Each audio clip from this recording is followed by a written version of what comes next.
Nalazimo se u Trim parku gde spasilačka služba javnog preduzeća Ada Ciganlija ima treninge na suvo.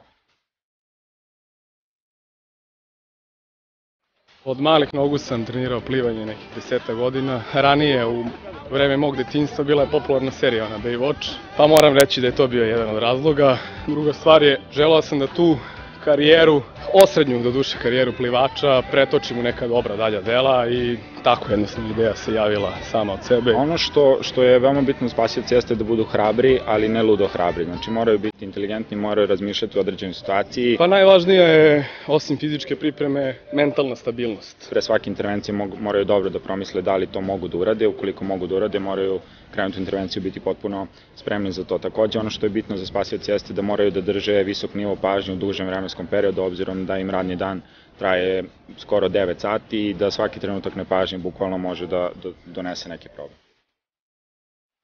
Prva intervencija uvek ostane u sećanju zato što adrenalin veoma skoči prilikom svake intervencije. Konkretno ja sam imao neku devojčicu koju sam izvukao na suvo. Za vreme ovih 6 godina koliko se bavim ovim poslom imao sam priliku da spasim.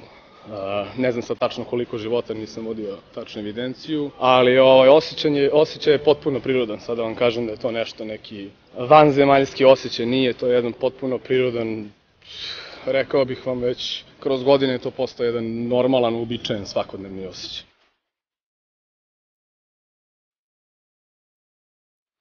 Među nama ne bi trebalo da bude razlike, zato što spasilac je spasilac, bilo da je muško ili žensko, tako da se ni treninzi naši nešto mnogo ne razlikuju. Treninzi se održavaju 4 puta nedeljno, s tim što su 2 puta nedeljno održavaju na suvom, 2 puta nedeljno u vodi. Ovi treninzi konkretno na suvom se baziraju na nekoj snazi i izdržljivosti u snazi, obzirom da je ona primarna i neophodna za spasilačku intervenciju. Znači, konkretno stavlja akcenat praktično na sve mišiće tela, pogotovo na mišiće ruku, ramenog pojasa i na mišiće nogu, obzirom da većina intervencija zahteva snažne noge da bi mogli da izvuku nekog davljenika na suvo.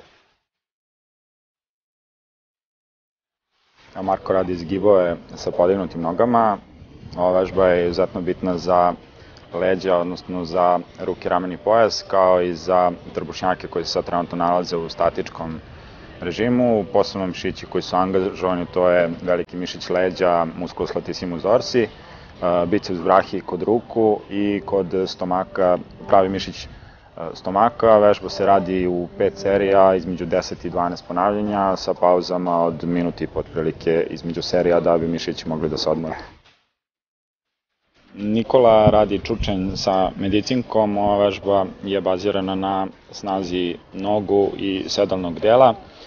Posebni mišići koji se naročito razviju u ovoj vežbi jesu mišići sedalnog dela gluteus maximus, gluteus minimus, medius, takođe quadriceps femoris, a ovde je medicinka ubačena čisto da bi se malo angažovao i mišići ramenog pojasa i ruku. Vežba se radi u 4 serije po 40 ponavljanja sa pauzama od minut.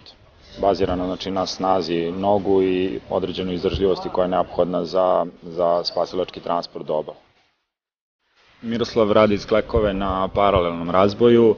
Ova vežba je namenjena za snagu ruku, ramenog pojasa i snagu grudi. Mišići koji su posebno angažovani jesu pectoralis major, pectoralis minor, takođe triceps brachii, prednja glava deltoidus, odnosno deltoidus anterior.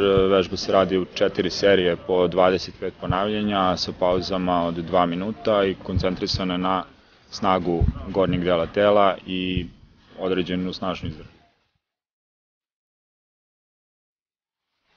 Tanja radi trbušnjake na obrnutoj kosoj klupi. Ova vežba je veoma bitna za razvoj mišića trbuha, odnosno kora, koji održavaju stabilnost čitavog tela. Vežba se radi u 5 serija po 40 ponavljanja sa pauzama od 40 sekundi, obzirom da se mišići trbušnog zida najbrže odmaraju.